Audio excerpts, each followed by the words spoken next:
Please don't unscrew my pancake.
what's up? Welcome to the stream.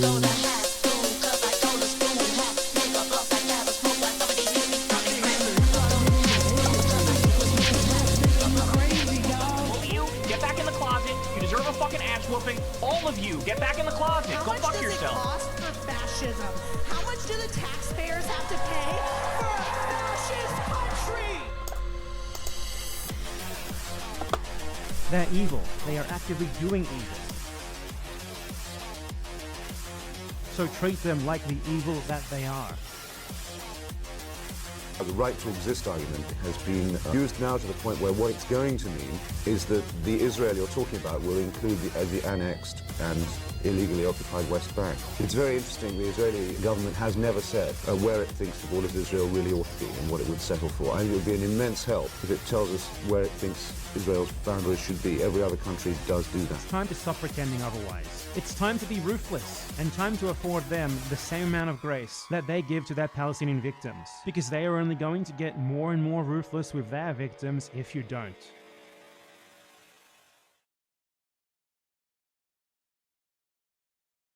Mic check, 1, 2. Holy shit, where's my camera? There it is. What's going on? We'll start off with headlines and then go into more specific stories. Democracy Now!, democracynow.org, The War and Peace Report. I'm Amy Goodman. Israel's continuing deadly attacks across the Gaza Strip despite the ceasefire with Hamas that went into effect October 10th. Gaza health officials say at least 13 Palestinians were killed, 8 others wounded by Israeli fire over the past 24 hours. The killings came as the World Health Organization warned many of the 170,000 Palestinians injured by Israel's assault on Gaza will need rehab care and support for years to come, with some 42,000 facing life-changing injuries. This is Mahmoud al-Nakhala, a displaced Palestinian who sought care for his daughter at Gaza City's Al Daraj clinic, which was repeatedly bombed by Israel. My wife, mother, and my 2 daughters were killed, and my daughter Dana was seriously injured. Currently, we are at the hospital. There are no treatments or any medical supplies. There are even flies and mosquitoes everywhere. We didn't even have a mattress. We brought it from outside the hospital. There are no blankets or medical supplies. We are suffering greatly. Earlier today, Vice President J.D. Vance arrived in Israel for talks with Israeli Prime Minister Benjamin Netanyahu amidst reports Netanyahu We'll be diving into that shit. who's preparing to collapse the U.S. brokered ceasefire. Vance is joining Trump's Middle East envoy, Steve, to collapse talks with Israeli Prime Minister Benjamin Netanyahu amidst reports Netanyahu's preparing to collapse the U.S. brokered ceasefire. Vance is joining Trump's Middle East envoy, Steve Witkoff, and Trump's son-in-law, Jared Kushner, in the talks. In the occupied West Bank, the United Nations Humanitarian Affairs Office says it's documented 71 attacks by Israeli settlers against Palestinians and their property in just 1 week. Among the victims is a 55-year-old woman who was hospitalized with a brain hemorrhage after she was beaten unconscious by a masked Israeli settler wielding a club. Independent journalist Jasper Nathaniel, who filmed Sunday's violence against Palestinian olive farmers in the occupied West Bank village of Turmazaya, compared the Israeli settlers' attack to a lynch mob. Meanwhile, Palestinians have held a funeral for Mohammed al-Halak, a 10-year-old who was fatally shot in the pelvis as he fled Israeli soldiers who raided his village south of Hebron last week. He'd been playing soccer in a schoolyard when Israeli military vehicles approached. A federal appeals court has ruled President Trump can deploy the National Guard to Portland, lifting a lower court's restraining order that had blocked Trump from sending troops to the city. Oregon's Attorney General Dan Rayfield said if the ruling stands, it would give Trump, quote, unilateral power to put Oregon soldiers on our streets with almost no justification, adding, we are on a dangerous path in America, unquote. Meanwhile, a federal... If you're active duty and you respond to that call, you are a traitor. You should burn your uniform and yeah, just resign in disgrace. That you were even active duty up to this point is bad enough. Judge in Chicago questioned federal immigration authorities Monday about using tear gas against protesters and journalists, violating a previous court order preventing ICE from deploying tear gas against.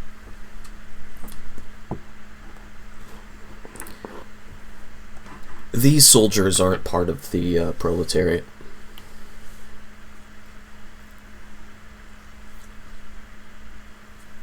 Just like how cops are not.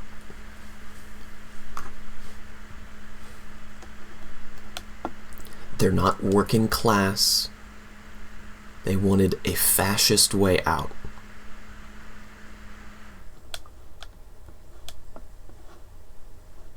Crowds. This comes as another court has denied granting a restraining order to stop Tennessee's Republican Governor Bill Lee from deploying the National Guard in Memphis.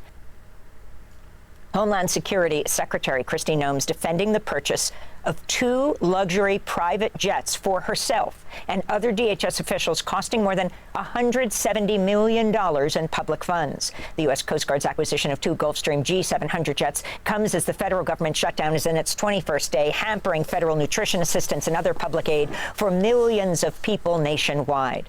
In a statement, Democratic Congressmember Benny Thompson slammed the multi-million-dollar purchase as, quote, blatantly immoral and probably illegal, unquote. This comes as ICE has spent over $70 million more on weapons for its agents since Trump returned to office, a 700% increase. I'll go ahead and amend that probably to definitely, because it's public funds. This includes the purchase of explosives, chemical weapons, and guided missile warheads as immigration raids and crackdowns on protesters intensify across the United States.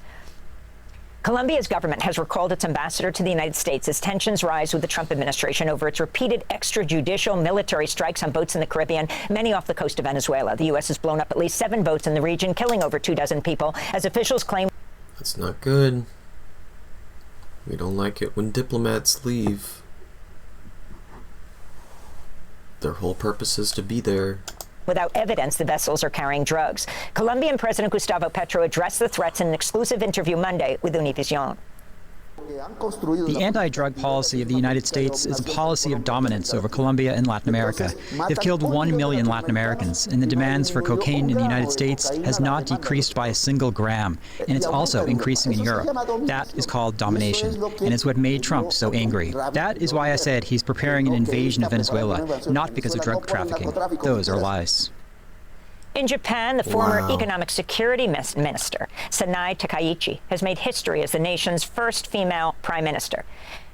She is an arch-conservative protege of the late former leader Shinzo Abe, who ran under the slogan Japan First. She holds a revisionist view of Japan's history in World War II and is a regular visitor to the Yasukuni Shrine, where some convicted war criminals are memorialized. Takaichi. What the fuck?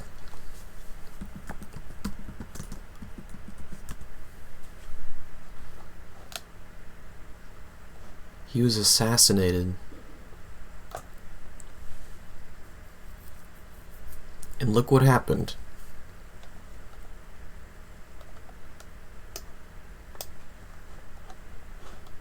The conservative movement only grew. She is a longtime admirer of Britain's first female Prime Minister, Margaret Thatcher. She's consistently opposed legislation that would allow women to keep their maiden names after marriage. She's also opposed to marriage equality. The Trump administration fired 2 federal prosecutors in the Eastern District of Virginia after they voiced opposition to the criminal case against New York Attorney General Letitia James.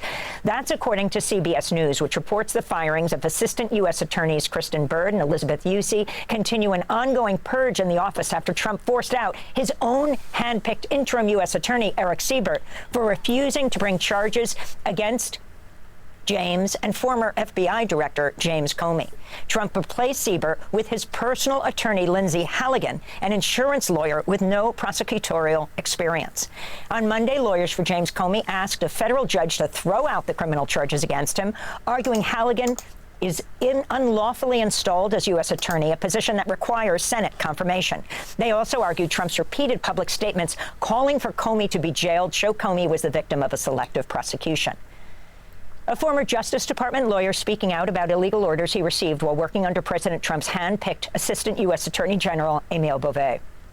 Whistleblower Erez Uveni told 60 Minutes correspondent Scott Pelley Beauvais instructed attorneys at a meeting they may have to consider telling a court F you, though Beauvais used the expletive. The order came as the Trump administration rushed to send a plane full of immigrants to be imprisoned in El Salvador's terrorism confinement center, SECAT, without trial. Beauvais emphasized those planes need to take off no matter what. And then after a pause, he also told all in attendance, and if some court should issue an order preventing that, we may have to consider telling that court, you. And when you heard that, you thought what? I felt like a bomb had gone off. Here is the number 3 official using expletives to tell career attorneys that we may just have to consider disregarding federal court orders. In a statement, Emile Beauvais called Ravani's claims a, quote, mix of falsehoods and wild distortions of reality, unquote. Beauvais was confirmed by the Senate in July to a lifetime appointment as a federal appeals court judge. President Trump... Dude looks like a goblin with those teeth and ears, man. Trump's nominee to lead the office of special counsel, Paul Ingrassia, I'm sorry, yeah, that's my groundbreaking analysis. Sorry. texted a group of Republicans that he has a Nazi streak, adding that the Martin Luther King holiday should be, quote, tossed into the 7th circle of hell, unquote. The comments were among a slew of racist texts from Ingrassia published by Politico on Monday. Following their publication, Senate Majority Leader John Thune signaled Ingrassia's nomination is unlikely to be advanced by a Senate committee at a confirmation hearing scheduled for Thursday. This follows Politico's publication of an image of an American flag altered to include an image of a swastika that was displayed inside the Capitol Hill office of Republican Congressman Dave Taylor. Taylor later disavowed the symbol, claiming his office was targeted as part of an orchestrated campaign against Republicans. This all comes after President Trump appeared to use a white nationalist dog whistle in a recent speech to military leaders in Quantico, Virginia. Trump claimed without evidence that under President Biden, immigrants murdered 11,488 people. 11,488 murders allowed into our country by this guy who had no clue. He had no clue. The speech was likely written by Trump's anti-immigrant advisor, Stephen Miller. It appears to be a reference to the number 1488, a coded rallying cry for militant white nationalists. Yo, no way. Stephen Miller got Trump to say 1488? 8 people. 11,488 murders. Oh my God. Allowed into our country by this guy who had no clue. He had no clue. The speech was likely written by Trump's anti-immigrant advisor, Stephen Miller. It appears to be a reference to the number 1488, a coded rallying cry for militant white nationalists. 7 universities have declined to sign a compact to agree to the Trump administration's demands regarding admissions, campus hiring policies, and speech in classrooms in exchange for federal funding. The letter was sent to 9 universities earlier this month. The universities rejecting the compact include University of Arizona, Brown University, Dartmouth College, MIT, the University of Pennsylvania, the University of Southern California, and the University of Virginia. Vanderbilt University reportedly expressed reservations, while the University of Texas signaled it was open to signing the compact. And the White House has started demolishing part of the East Wing to begin building President Trump's $250 million gold-gilded ballroom. The demolition comes despite the fact that the National Capital Planning Commission, a federal agency responsible for major renovations to government buildings in Washington, D.C., has not approved the construction work. Oh my God, bro. Is that why it was trending on X? Because you're basically just watching a bulldozer go to the White House. Jesus Christ. Well, you know, Trump and building permits, he doesn't really file the paperwork, you know. Last week, Trump held a White House dinner to thank donors from Silicon Valley, Wall Street, and the weapons industry for funding his ballroom. According to the Wall Street Journal, representatives from Lockheed Martin, Microsoft, Meta, Google, Amazon.com, and Palantir all attended the dinner, with some offering as much as $25 million. Oh my God. As CEOs of these companies, did they think that the genuflecting and the pomp and circumstance for this fucking baby man would ever end? Did you think that offering a little gold statue or a little trinket would have been enough? No. You have been roped in to the family business. You are now an asset to be milked.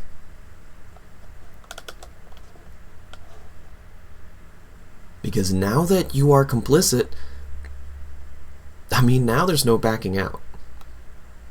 Now you gotta go to these dinners, that you otherwise never would have been to.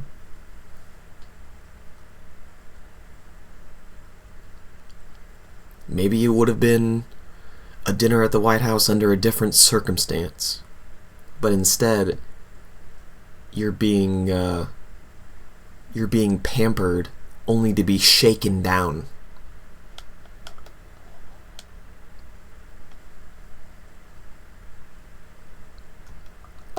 Oh, I'll pay for it, I'll pay for it.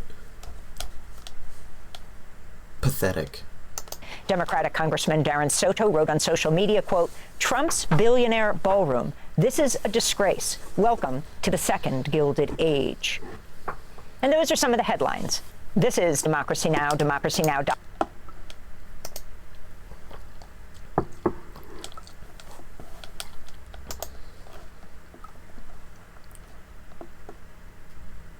We need to talk about ICE. Well, a federal judge in Chicago questioned federal immigration authorities Monday about continuing to fire tear gas at protesters and journalists despite her Tear gas, by the way, is illegal to use in war theaters, but legal to use as a dispersal method against your own citizens. In the United States, at least. Interesting. Previous court order. U.S. District Court Judge Sarah Ellis ordered the government to preserve all video evidence of federal agents firing tear gas and pepper balls during protests against Trump's escalating immigration crackdown in the Chicago area. And one of the most... If you can enforce that, go for it. And do cops next. Dramatic instances, a masked ICE officer was filmed shooting a Chicago pastor in the head with a pepper ball while he prayed outside the Broadview ICE facility. The priest, David Black, is now part of a lawsuit against the Trump administration. Over the weekend, more than 250,000 people rallied in Chicago for the No Kings protests. The rally stretched for 2 miles. Chicago Mayor Brandon Johnson called for a general strike. Donald Trump is using Stretching for 2 miles is kind of like... I mean, I know they're just talking about Chicago, but like... I guess it's hard to quantify how many people... as his private, militarized, occupying force. The only other entities that are funded greater than ICE are the United States military and China's military. But we are saying emphatically clear, we do not want troops in our city. We will not allow our cities to be occupied. So here... Saying that ICE is like the 3rd largest military is like... Is that true? It's what we need to do in this moment. I mean, it doesn't surprise me if it is. If my ancestors, as slaves, can lead the greatest general strike in the history of this country, taking it to the ultra-rich and big corporations, we can do the same today. The No Kings protest came a day after the Trump administration asked the Supreme Court to allow the deployment of the National Guard in the Chicago area. Other speakers at Saturday's No Kings protests included Democratic Congresswoman Delia Ramirez, whose district includes Chicago. Normalize violence. They want to normalize cruelty. They want us to be okay with what they're doing so that you won't question what they do next. But let me be very clear to Donald Trump and all those criminals. You will not break the city of Chicago ever. Congresswoman Delia Ramirez joins us now to talk about the immigration crackdown in Chicago, the government shutdown, and more. Why don't we begin with the crackdown and the court hearing yesterday? The judge saying that the immigration officials were breaking rules when it came to shooting protesters and journalists with pepper balls, tear gassing them. Talk about what's happening in your city, Congressmember Ramirez. Amy, we are under attack by our own federal government. In many cases, I have constituents who tell me that they feel like our city is under siege. And it's not just the city, it's the surrounding suburbs, in some cases 2 hours from the city of Chicago, where they're targeting communities, communities that have been safe, communities. 2 hours out of the city of Chicago is wild, bro. That have been thriving. And in some cases, as you're walking through some of these neighborhoods, they look like ghost neighborhoods because people are just not coming out. People are living in daily fear.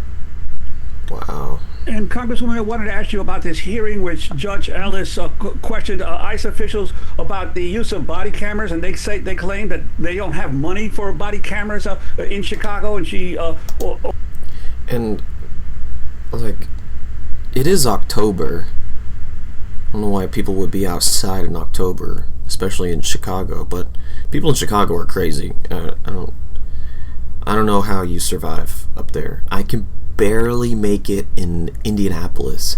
Every winter in Indianapolis takes a little bit of me. I lose a little bit of my sanity every winter. So if I were to live in Chicago, I would just... Ordered that the Border Patrol Chief, Gregory Bovino, be deposed about this? One time I was walking along the bay in Chicago, and it was like the 5th of December or something like that. Early December. And the water was crashing onto the rocks and freezing onto the rocks. The rocks looked like ice cubes. Just water crashing onto it, reef freezing, becoming thick with ice. These rocks. It's like, oh my god. I don't think hell is hot. I think hell is cold.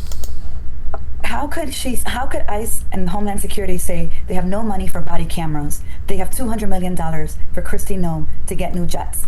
It just doesn't make sense. What we're seeing is an agency that has gone rogue, that has been emboldened, and that thinks that they're above the law.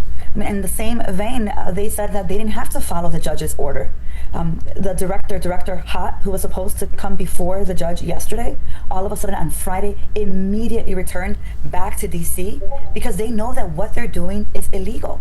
And we have to make sure that we continue to organize in the streets. And that's why you keep hearing us say, if you see ICE activity reported and recorded, because what ICE is stating and what we're seeing in the community, in the streets, is inconsistent. And they're not going to use body cams. What do you say about the enormous mobilization at the community level in neighborhood after neighborhood in Chicago? Have you been surprised by that? No, I know Chicago. I mean, if there was... Now, this might be a hard... this might be a little out there, you know, but let's imagine a Gestapo police force is going around kidnapping people from your neighborhoods. What do you do in that scenario? I mean, violence is off the table. Let's just take that off. And because that's just a bad idea. That would inflame things beyond belief, bro. Dude, the day the first ICE agent gets popped, like, that's, like, forget Charlie Kirk. Like, if Trump can justify swapping out all of ICE's weapons with live rounds, you know they got it. Of course they got it.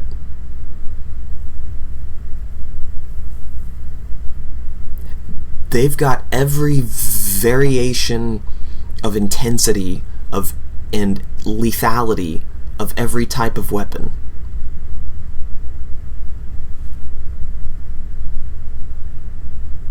You want to shoot a pepper ball from a shotgun? Cool. We got them in rifles. We got them in probably pistols, tasers, you name it, dude. But why do all that shit when we got drums upon drums of pepper spray?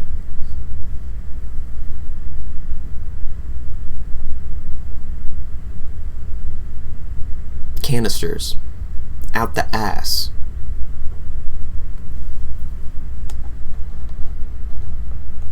ICE is dying to switch to live rounds. I know they are.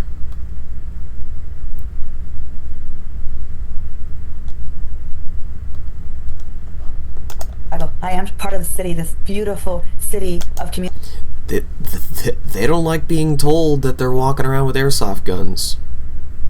They don't like being mocked. You're like, ooh, just you wait till I pop that frog outfit with an AR. That's what they're thinking.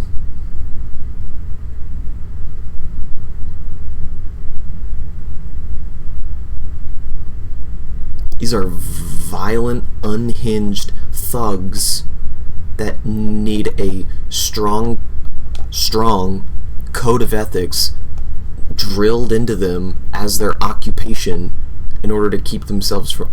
Dude. I don't want to dive into the mind of the hog, but... left to their own devices, they would just be roving gangs of thugs. They would just be racists. Abusers.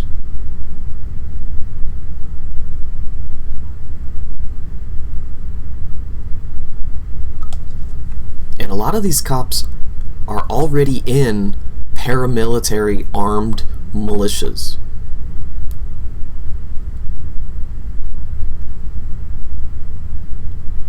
I mean, GHF, they hired a fucking white supremacist biker gang.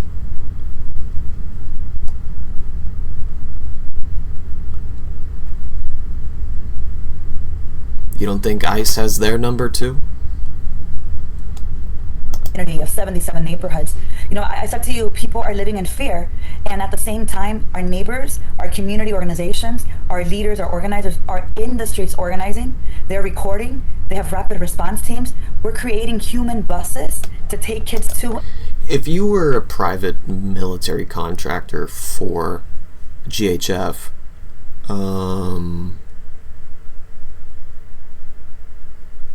how difficult would it be to join ICE?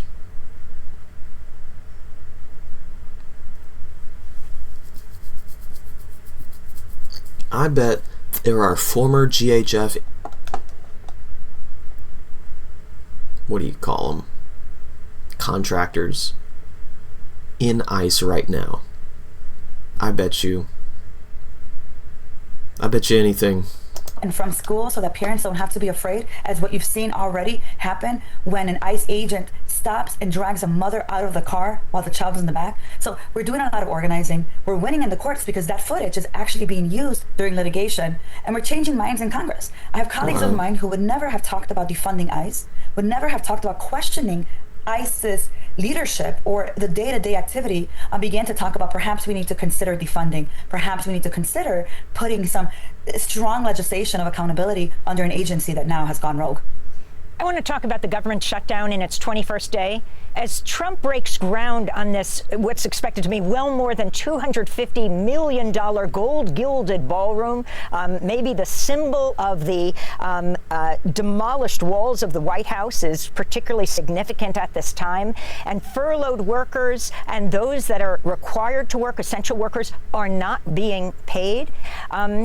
You have constituents I want to ask about yours who could lose their supplemental nutritional assistance program, SNAP benefits. If you can talk about what's the central debate in the midst of this shutdown.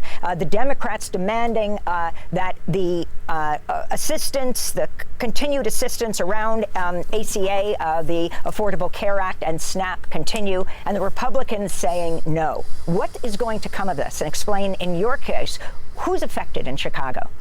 Yeah. I mean, Amy, Donald Trump and his puppets, my colleagues, the Republicans in Congress, they've made it very clear. They want my constituents uninsured, they want them unhoused, and they want them unemployed. All while he is creating a $200 million gold project for the White House. All while Kristi Noem continues to spend our taxpayer dollars to build and to be able to purchase $200 million worth of jets. My constituents right now are asking themselves, how could our president hate us so much? How could he be so removed from the reality of the American people that while he brags about his golden rooms, I may not be able to feed my children tomorrow? Because it's the cut in benefits and SNAP benefits. It's people. She's absolutely right. But yeah, the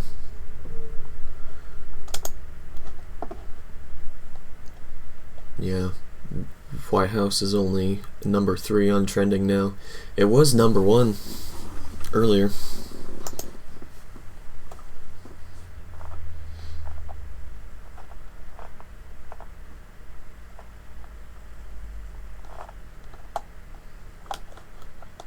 Cool.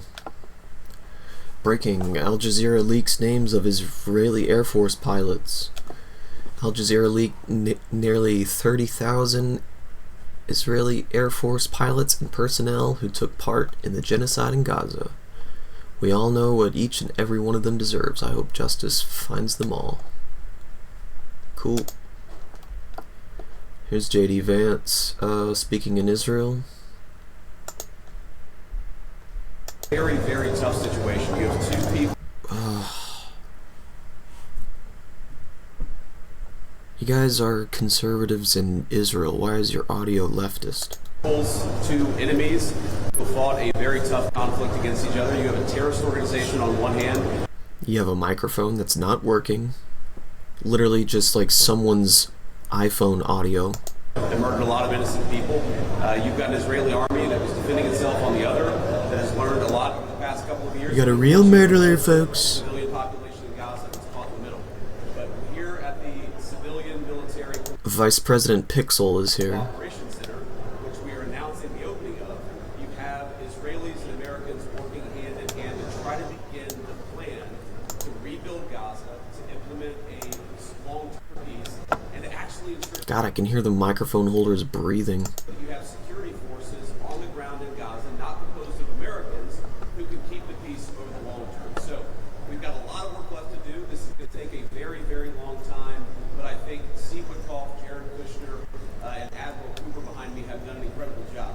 I want to say just a couple of quick things, and then I'm going to turn it over to Steve Witkoff. Number 1, the Israeli government has been remarkably helpful in this. I want to thank them, thank our Israeli partners, and all the folks, particularly who are working hand in hand with their American friends here at the CMCC.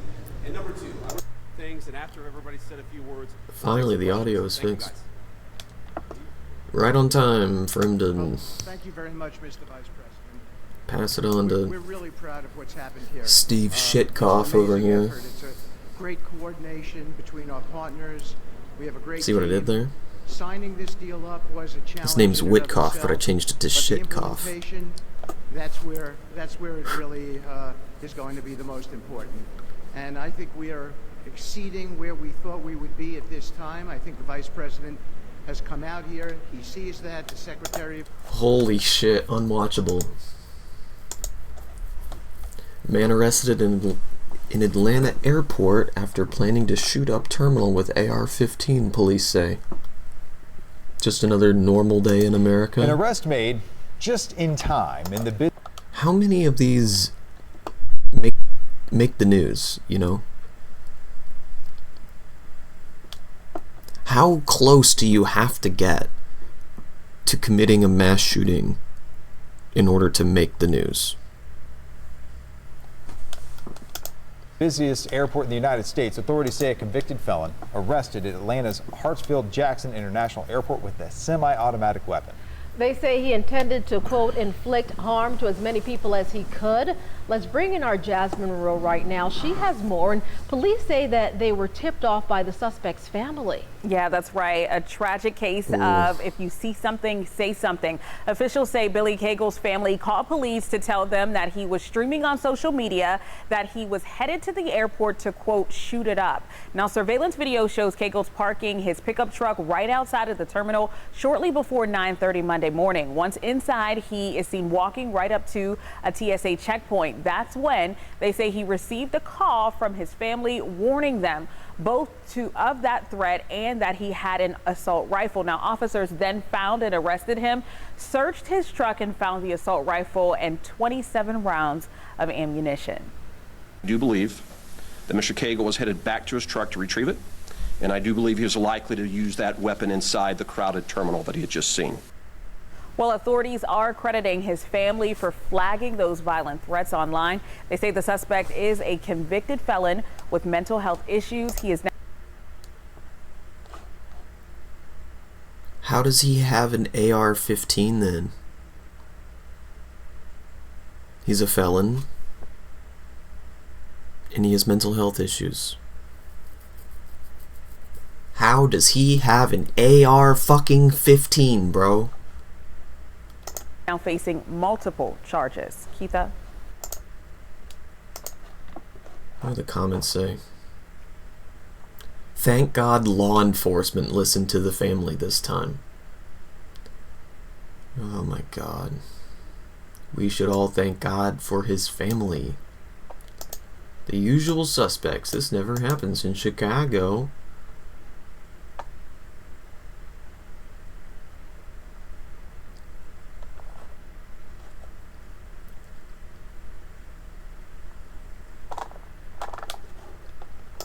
Unbelievable.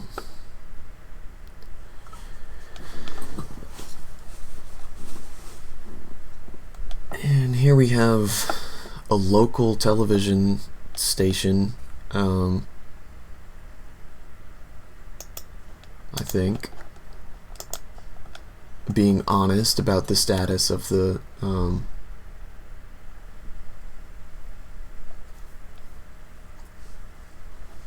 about the ceasefire. Arkansas. They're based out of Arkansas. At the White House Monday, President Trump signed an agreement with Australia's Prime Minister on rare earths and critical minerals. During the meeting, President Trump also announced plans to visit China fairly early next year and warned China of even bigger tariffs on Chinese imports if a trade agreement isn't reached soon. China's paying 55% and a potential 155% come November 1st unless we make a deal. And just days after his White House meeting with Ukrainian President Volodymyr Zelensky, Trump expressed doubt on whether Ukraine could win its war with Russia. They could still win it. I don't think they will, but they could still win it. President Trump has called for an immediate ceasefire between Russia and Ukraine, with Russia keeping most of the Ukrainian territory it currently occupies. Zelensky has repeatedly rejected that idea. Over the weekend, a fragile ceasefire between Israel and Hamas was put to the test after Israel's military launched strikes in Gaza following an attack that killed 2 Israeli soldiers. Hamas denied responsibility, but President Trump blamed them for violating the ceasefire. An attack that killed 2 Israeli soldiers. When was that? I feel like I would have heard about that. They're not talking about the excavator that got blown up by its own doing. Be very good. They're going to behave. They're going to be nice. And if they're not, we're going to go and we're going to eradicate them if we have to. They'll be eradicated.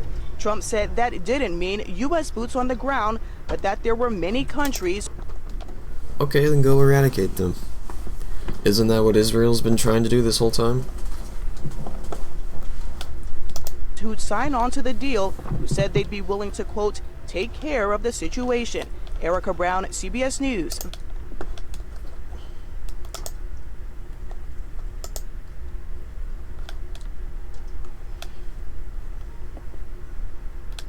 In Israel, where Vice President J.D. Vance arrived this morning to shore up the fragile ceasefire between Israel and Hamas. And it's been a fraught few days with new fighting threatening to end the peace deal over the weekend. CBS News senior foreign correspondent Holly Williams is following all the developments for us from Jerusalem. The Vice President, as well as President Trump's negotiators, his son-in-law Jared Kushner and Special Envoy Steve Witkoff, are all here in Israel this week trying to shore up the fragile ceasefire in Gaza. Now, their visits come after Israel briefly resumed its lethal strikes on Gaza on Sunday, with at least 45 Palestinians reported dead. Israel said it was responding after Hamas militants killed 2 of its soldiers. Before he left for Israel, the Vice President said that bumps in the road to peace were expected. He said, quote, there are going to be fits and starts. Hamas is going to fire on Israel. Israel's going to have to respond, of course. But President Trump took a much sterner tone and warned Hamas against breaching the deal that took months to negotiate. Trump told reporters, quote, they're going to behave, they're going to be nice, and if they're not, we're going to go and eradicate them if we have to. Meanwhile, inside Gaza, Israeli troops have stopped fighting and are instead at work marking the yellow line that now cuts the territory in half. Israel's military has withdrawn behind that line, as agreed under the first phase of President Trump's peace plan. The ceasefire began more than 10 days ago, and so far it seems to be holding more or less. Holly Williams, CBS News, Jerusalem. For more, Roger Carson joins us now. He served as a special presidential envoy for hostage affairs from March of 2020 until January of this year. And he's just returned from Israel, meeting with IDF soldiers and hostage families. Thanks for being with us. I want to get your sense of how Trump officials can shore up this fragile ceasefire, since this is really a pivotal moment. Hey, Errol, thanks for being with me today. But, I think the first thing they're going to have to do is just keep applying this pressure. They got here from applying smart pressure in a way that probably showed a lot of nuance, a lot of skill, and that's going to have to keep happening. In cases like this, it requires a lot of leadership. You can't be passive. You have to surge forward. And the fact that Witkoff, Kushner, and the vice president are there right now shows that at least they're on top of it, trying to get this done, pull everyone together. But the details now in phase 2 are going to be hard. And I tell you, the mood in Israel right now is not pleasant. Right, and this is almost the easy part. The Trump administration is very close with Netanyahu's government.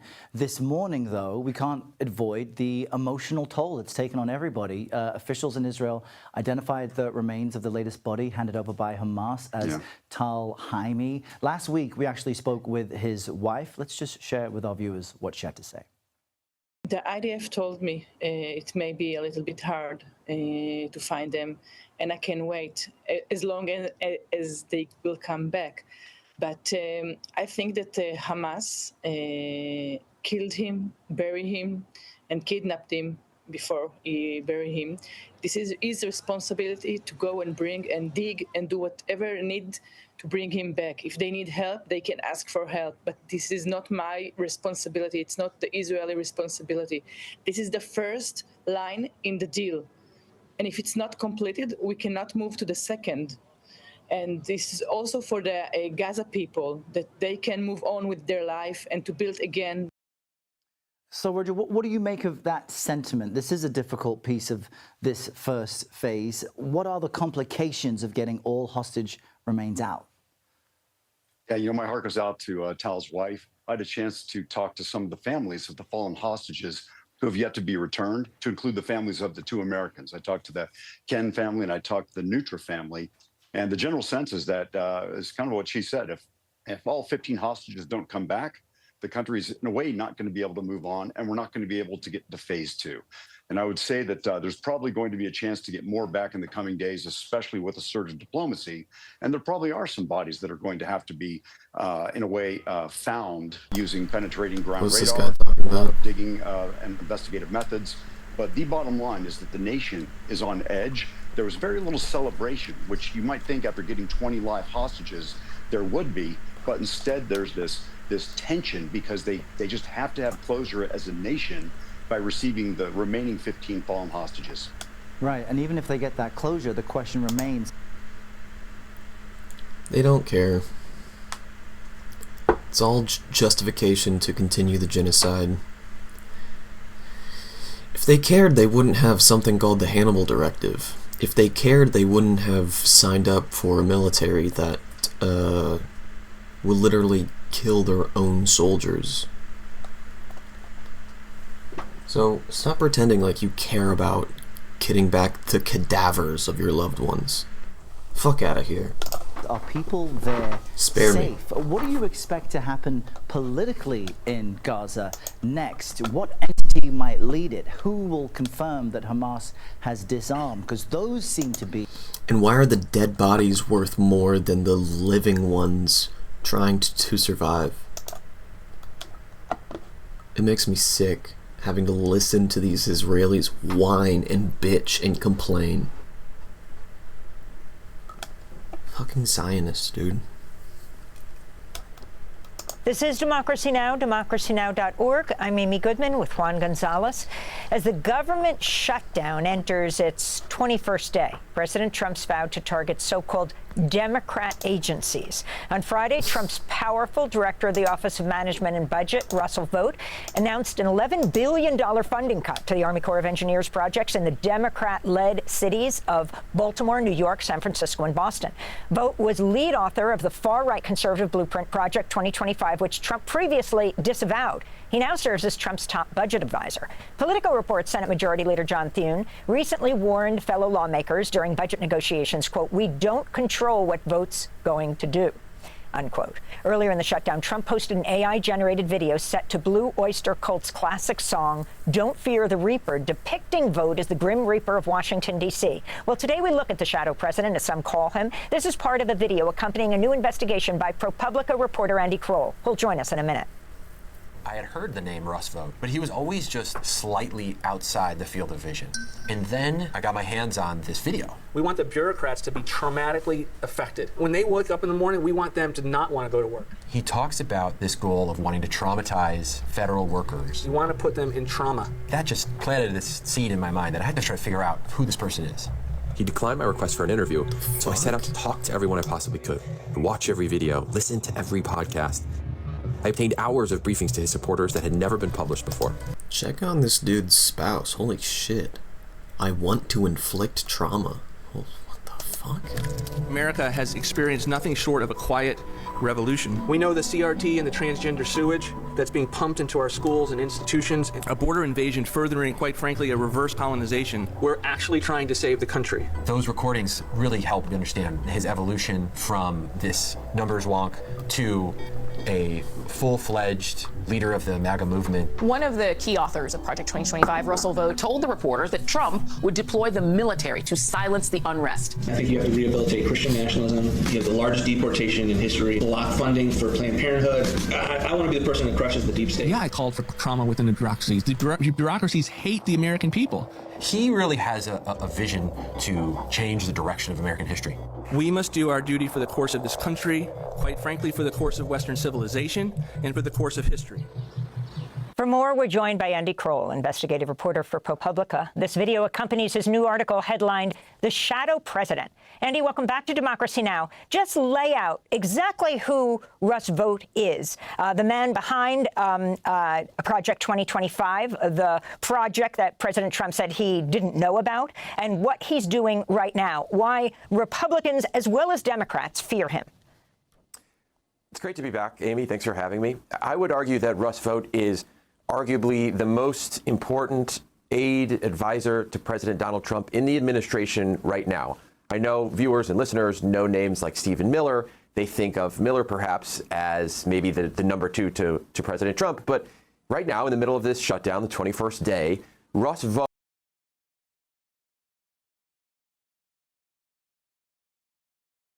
Yeah, definitely check out his article. Although, guys, if you're watching this, if your hairline is like this, man, it's over. It's not coming back. Without some kind of, like, really expensive intervention, I mean, look how much he's combing over already. Don't, dude. Just get rid of it. You will be so much happier. Trust me. Anyway, what the fuck do I know? Apparently,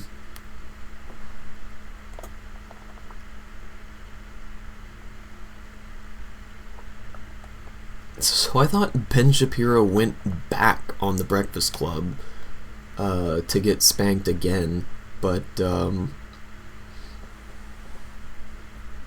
nope, this is Josh Shapiro, which I'm not 100% sure who that is. Governor of Pennsylvania. Oh, fuck this guy. I know who this guy is.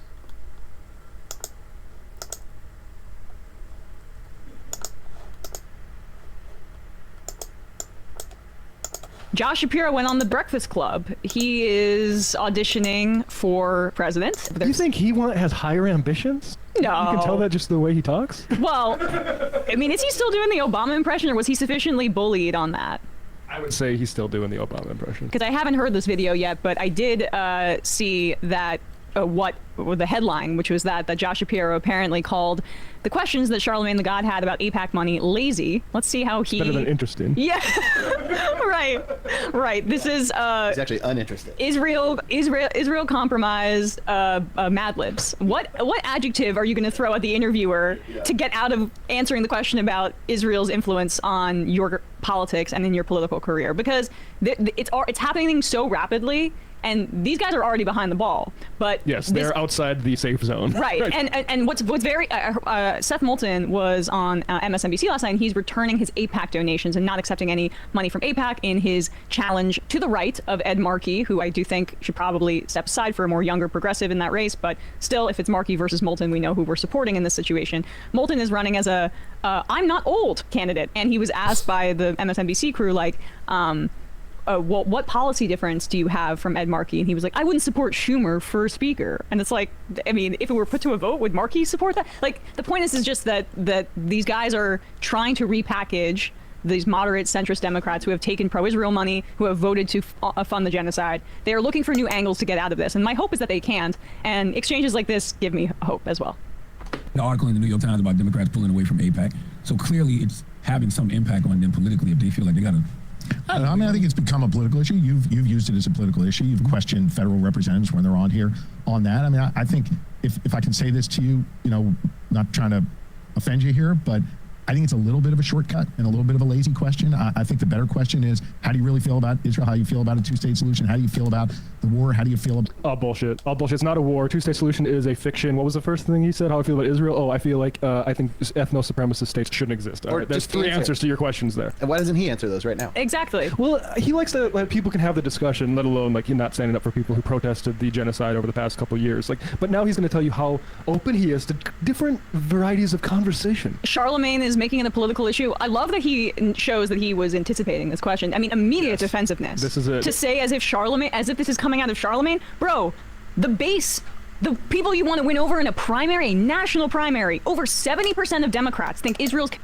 Yeah, it's your constituents. That's not just Charlemagne. Committing genocide. Over 70% across polls. Quinnipiac, YouGov, it should be higher. 8% of Democrats support Israel in their war effort, to even use his terms, from a Gallup poll that came out a few months ago. How do you think they feel now? So this is not an issue that Charlemagne or podcasters are kicking up. As you know, Cory Booker was attacking the podcast space for daring to ask questions about, for not talking about Africa enough. That was the way he got out of that. I'm trying to stop all the pain in the entire world, and why don't you care about Africa? Yeah, right. Like, no, this is the impulse by these elite Democrats to say that this is a manufactured issue, or that these podcasts are doing for clicks. Like, they're digging their own grave, because it's actually the opposite, and the listeners are going to have the same reaction. Well, why would there be clicks? Exactly. Their producers are doing SEO. That's why they're talking about this stuff. Right.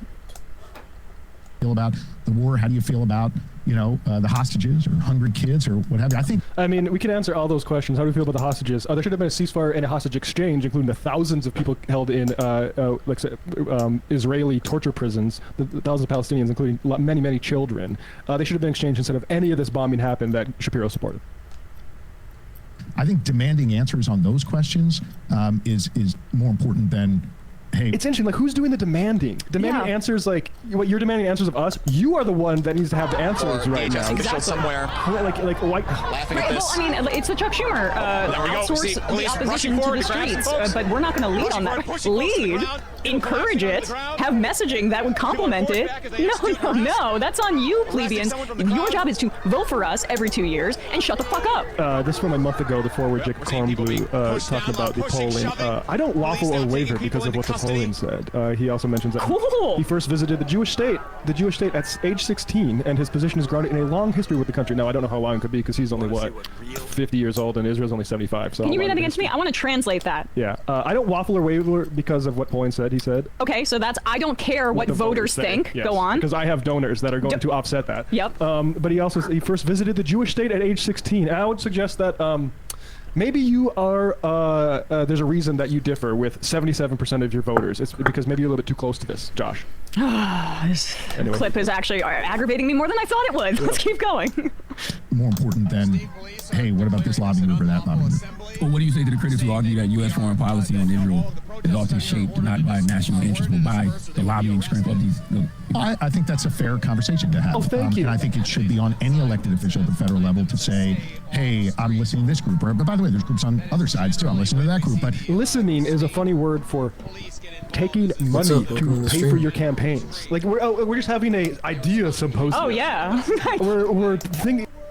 This is when protesters were supposed to disperse, and judging by how they had been leaving the area when police ordered them to out of the designated protest areas, they were content just watching some to do so.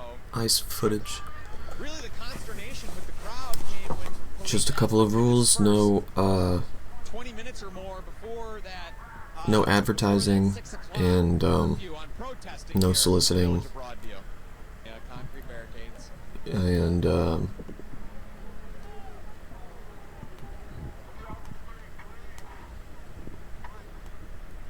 course, we still have human rights. Right on.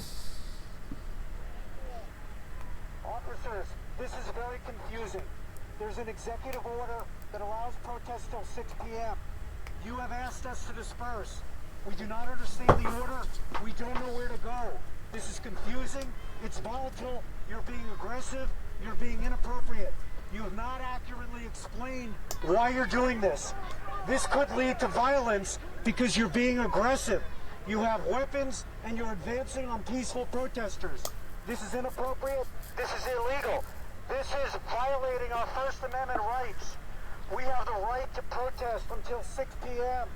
That's per the executive order of the mayor of Broadview. That is a published executive order that's in effect right now. We're listening where it's like you're taking money, blood money, Josh.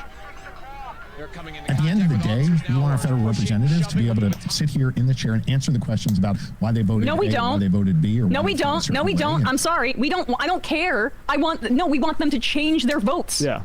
What is mysterious about this? I'm sorry that Charlemagne the God politicized the Holocaust that's been happening in Gaza. Or the political contributions. We wouldn't want to get all political about the Holocaust, the active one. I think it's just a little lazy to say, oh, it's got to be because of that interest group. Dude, Sam Cedar needs to just hang it up and give the show to Emma Vigeland. Rebranded as the Majority Report.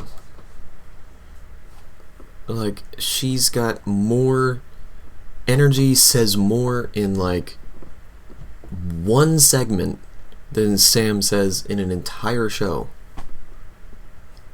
And has way better mic etiquette as well.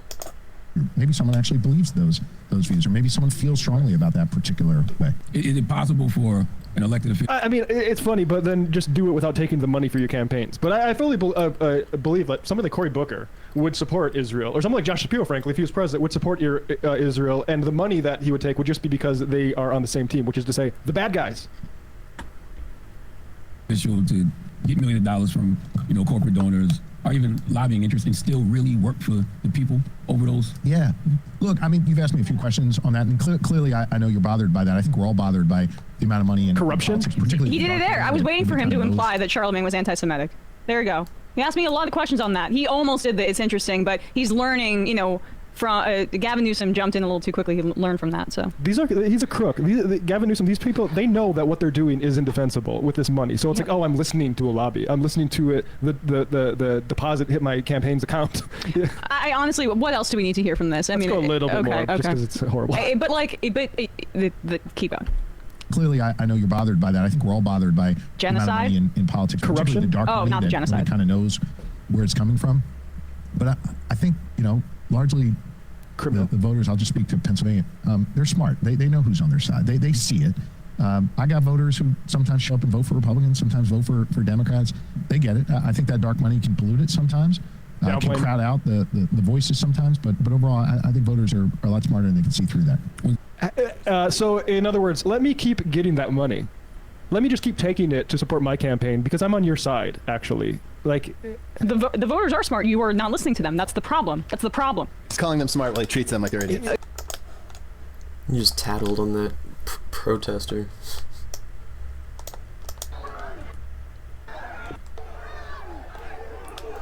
He pushed me.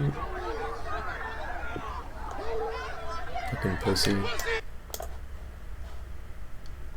Yeah, like, how flattering them while you stab them in the back. How Nice. can the Democratic Party address the problem of money in politics when some of the key candidates that people tip for the next presidential election are downplaying it? What's also, I mean, putting aside the material support for the genocide, as we keep, talking about that, I know that that's at the top of everybody's mind. It should be.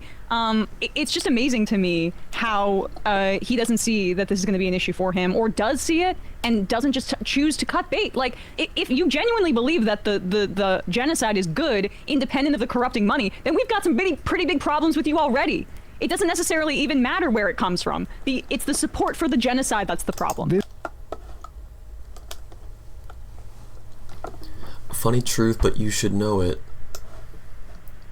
Muslims have not waged any unjust wars or committed any unjustified killings, yet we are labeled as terrorists. However, Zionists are not described as savage terrorists. Oh, Israel has the right to defend itself under international law, but when Hamas does it, they're described as violating this ceasefire agreement, even though Israel has been violating it for a long time. Yeah, you're absolutely right.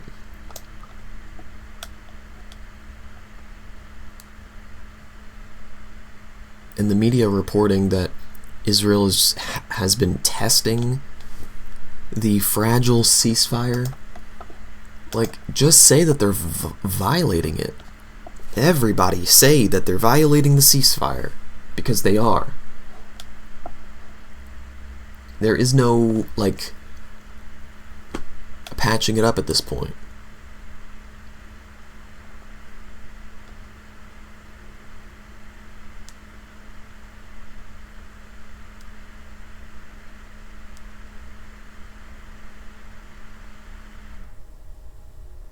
And Trump threatened to eradicate Hamas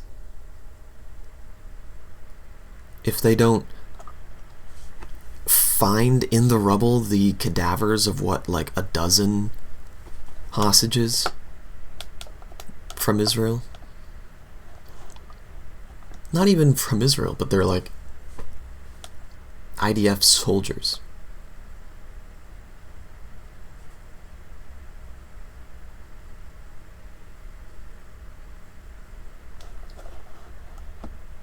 Are they all soldiers?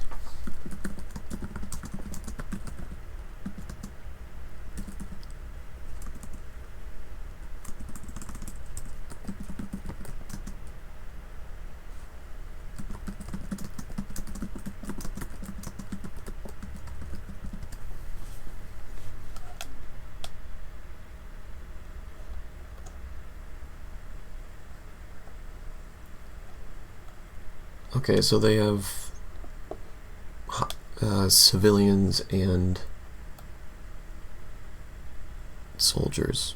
Ceasefire means nothing to Israel. They have violated several agreements over the 77 years of occupation, and there are still those who believe they possess any ounce of humanity. Israel don't give a fuck with a ceasefire. Yeah, they don't.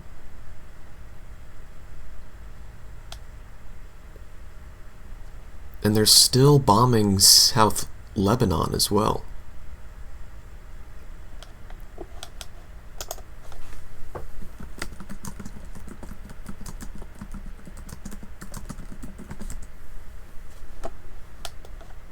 One day ago, smoke billows after Israel strikes South Lebanon.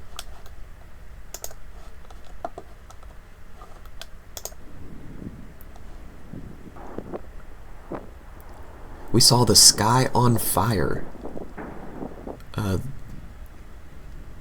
day after it happened.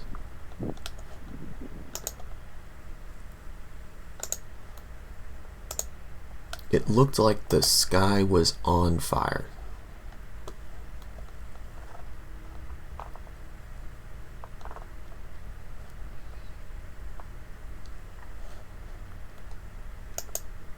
Let's practice our French and work on this story. It's a huge story. It was a daring heist at the Louvre, or my French teacher, 6th grade, would say Louvre in Paris. The thieves pulled off a high-stakes caper, and they're still on the run, successfully nabbing jewelry. That's it. Boy, When Americans encounter anything relatively foreign, Napoleon's jewels. The president and the director, it's the same person, of the Louvre, has been summoned to appear before a committee tomorrow to answer pressing questions about the museum's security, how such a simple plan could have worked, and what went wrong. Yeah, we're all wondering what exactly happened here. ABC's James Longman joins us live outside the Louvre this morning with details. Good morning, James.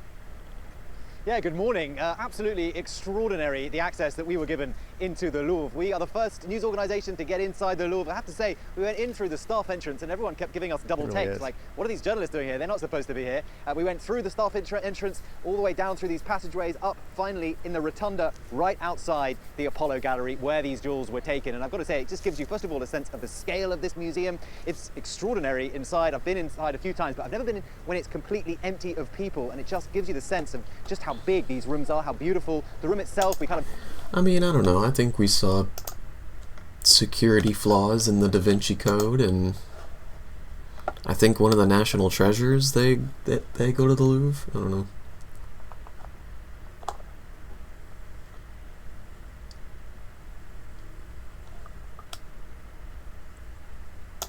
What in the fuck is this? At the Hill Rising show, Crystal Ball and 4 years ago, what the fuck? I'm Jetty. And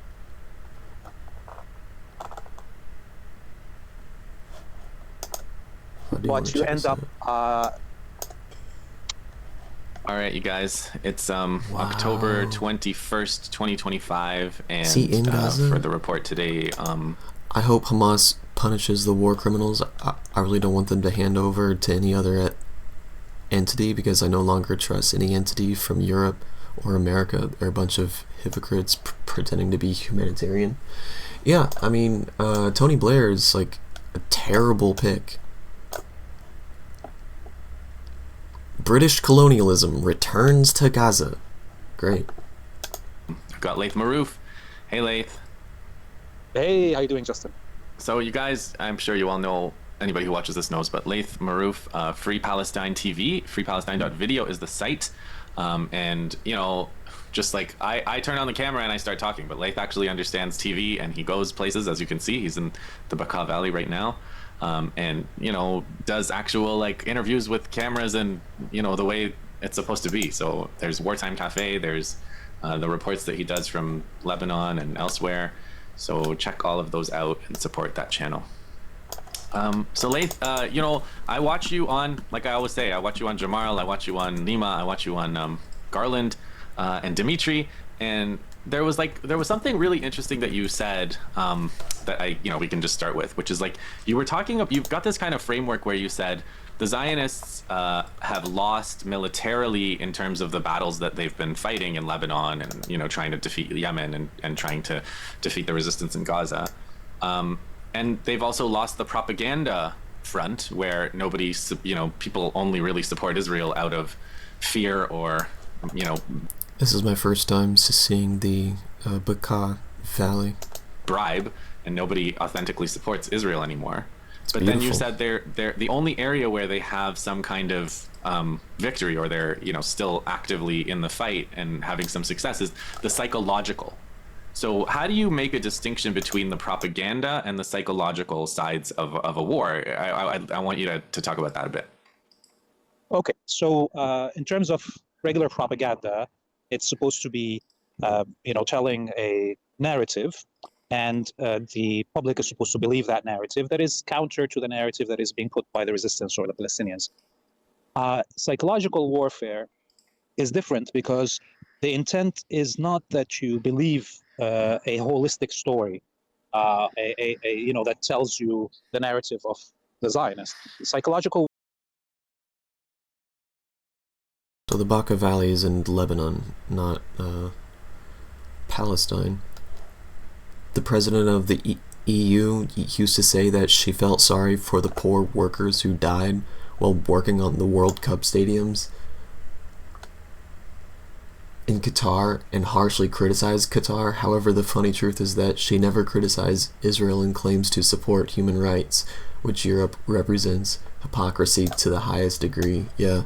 Dude, there's now there's a rising sporting boycott of Israel. It's awesome. I saw somewhere these Israeli gymnasts were unable to make flights to compete. Warfare is supposed to demoralize you, even when you know better in terms of the propaganda. You don't believe it, but you end up, being psychologically scarred and harmed, where your morale is down because of it, and you are less possible to Wikipedia take action because of that. And so, one thing that we can take as an example of this psychological warfare is the results of the assassination of Sayyid Hassan Nasrallah, for instance. This is very demoralizing. Does it play into the military battle? Does it change military fact? Does it change the overall, propaganda war in terms of what Israel is able to convince the public of for its narrative? No, but it only demoralizes those who consume this.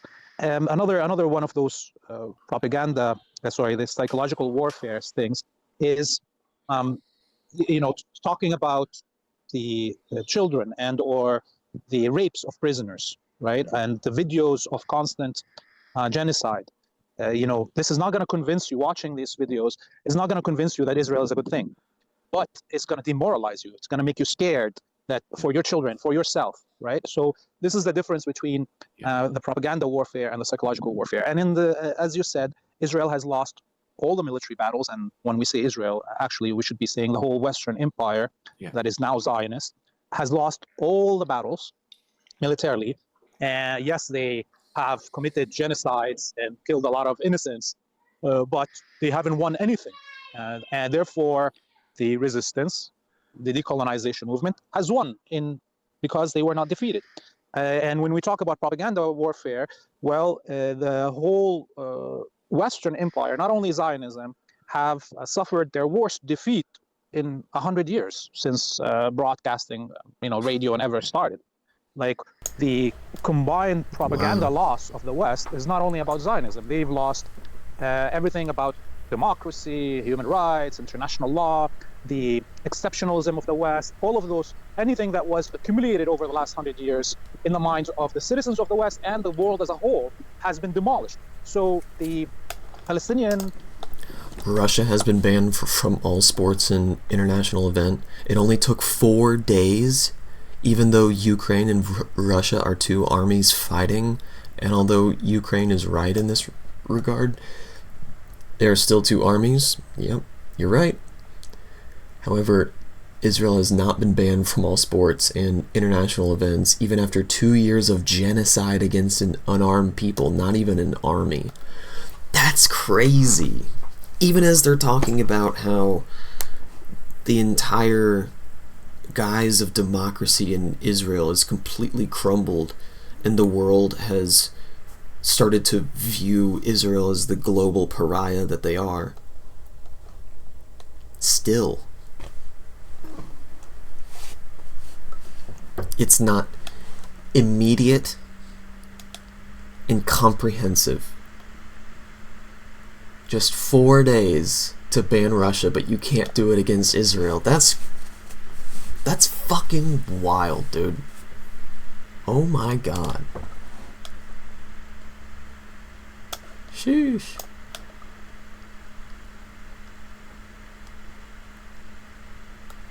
That's how much of a grip Israel has on the United States, Resistance and the axis of resistance as a whole have won the biggest, most resounding victory in the history of propaganda warfare, period. And now the only thing that I see where the Zionists are succeeding, not because they're good at it, but because of how bad we are in psychological warfare, is that front. Because people that are pro-resistance keep on repeating and sharing those videos that are made specifically for this psychological warfare. So yeah, like for me, I thought this is such an important distinction to make, because it's like with propaganda, it's like they want you to believe something false, right? They have some story they cook and they want you to believe it. Like right now, then I would the alternative of it actually happened. So this might age poorly, Check out this because by the empanada. time you see this clip, the supposed time where this was supposed to happen might have already passed without it happening. In fact, I would say that's more likely than the alternative of it actually happening, because nothing ever happens to Israel, we all know that. Nothing ever happens in general, but nothing ever happens to Israel especially. However, Qatar is, it's a Gulf monarchy with Just gonna a shut lot my of window, I'll be leverage right back. economically from its oil industry, and it spent like the last 20 to 30 years nowhere near the strength and the influence of the Zionist lobby, but it does at least have it. That's how it got the 2022 World Cup, from decades of lobbying and like influence peddling and stuff. Now, the attack by Israel on Qatar a few weeks ago seems to have made Qatar like start thinking about using its lobbying power against Israel internationally in a way that I don't think the Israelis are used to having anyone do against them. The Israelis may have met their match here. Well, not exactly their match, but like they may have bit off more than they can chew by like getting on the bad side of a country that can do a similar sort of thing to what they do in terms of lobbying. There have been a bunch of reports in the last week or so about Qatar supposedly pushing to have Israel expelled from UEFA. Now, I'm not exactly sure how Qatar can do this. They must be like a sponsor of UEFA or something, because, that's the European Football Association. What the fuck does Qatar have to do with that? Same question. What the fuck does Israel have to do with it? This is in Israel Hayom, which is an Israeli newspaper. So, although Russia and Ukraine have their armies, Palestine doesn't even have an army. They are an unarmed people protected by Hamas, which has no weapons or equipment. Despite this, they dare to help the criminal and claim they support human rights. I don't even want them to help Palestinians. They just need to stop supporting Israel. It's what they should do, because they are cowardly hypocrites. Well, I'm with you almost 100% of the way, except Hamas does have weapons and equipment, not to the degree of these other countries, but they make their own guns. There is a gun that is made, it's called the Ghoul.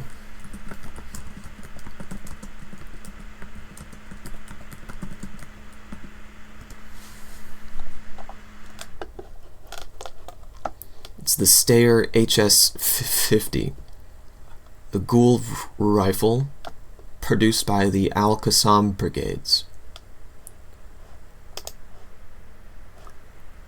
It is the Ghoul sniper rifle is a Palestinian-made weapon manufactured by the Al-Qassam brigades, a wing of the Hamas group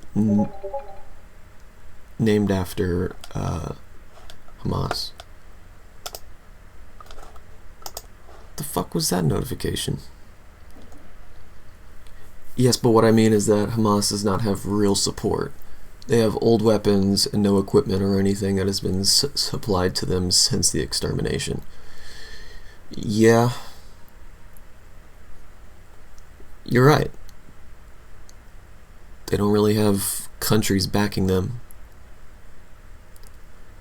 They've had countries do things in solidarity with the Palestinians, like Yemen and Qatar.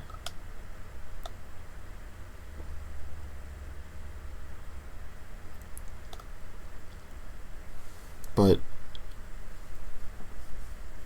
they haven't faced Israel the way Hamas has.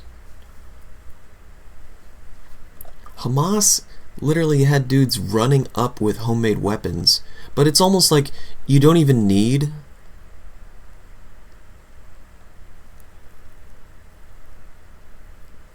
that much like highly technical equipment to battle the IDF. The IDF are incompetent, and they use so much ordnance that the Qassam brigades were able to use unexploded ordnance in their anti-tank and anti-personnel operations. They're called return to sender operations. And there's video after video of it.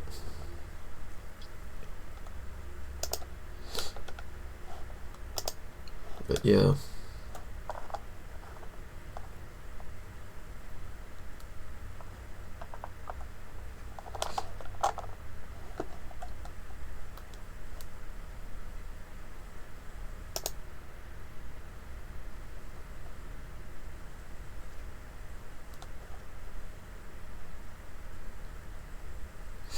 Whoa, this is the anniversary of the death of the creator of that rifle.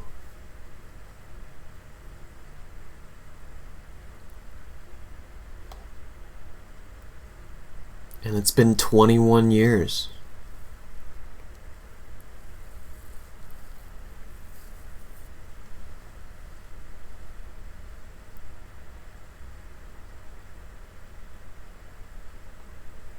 To be honest, in my opinion, it requires help from everyone in any way, whether it's providing money, food, or any kind of treatment.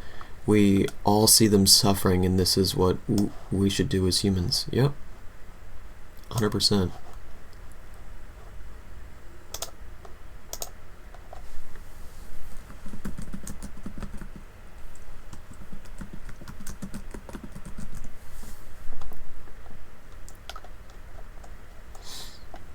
I'm gonna leave it with this, and I'll